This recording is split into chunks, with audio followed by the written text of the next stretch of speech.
Hello students, this is Preeti Damle, your English teacher. Students, today we are going to learn English literature. The first chapter of our NCERT, the best Christmas present in the world. Okay, so here goes the story.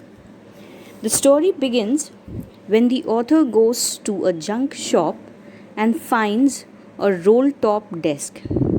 It was in a bad condition but cheap. He thinks that he can restore it, so he buys it. He begins to work on it on Christmas Eve. He pulls out the drawers. He finds that they had been badly damaged by fire and water. Now, the man who sold it had told him that it was very old. It was of 19th century and made of oak. The last drawer had stuck fast. He uses a lot of force to open it. When it opened, it revealed a secret space. In it, he finds a small tin box.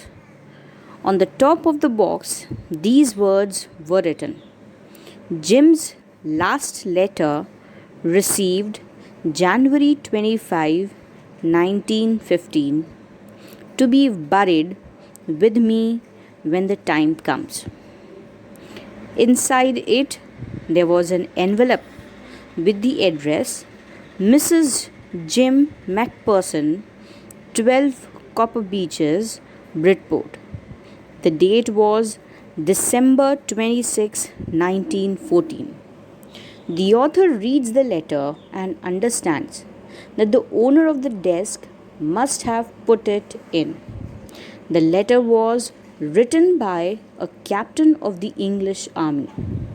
His name was Jim McPherson. He had written it to his wife, Connie, on the event that a wonderful incident had happened on the battlefield on the Christmas day. Jim McPherson had narrated it in his letter. Now, the event was that the English and the Germans were at war. The two armies stood in their respective trenches on the two sides of the no man's land.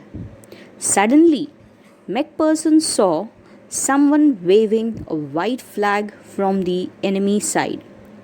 Then he saw many German soldiers calling out to them. They were wishing a happy Christmas to the English soldiers. Some English soldiers shouted back, "Same to you." The English thought that was all. But to their surprise, they saw many Germans moving towards them. The captain was alarmed. It could be a trick, but it was not.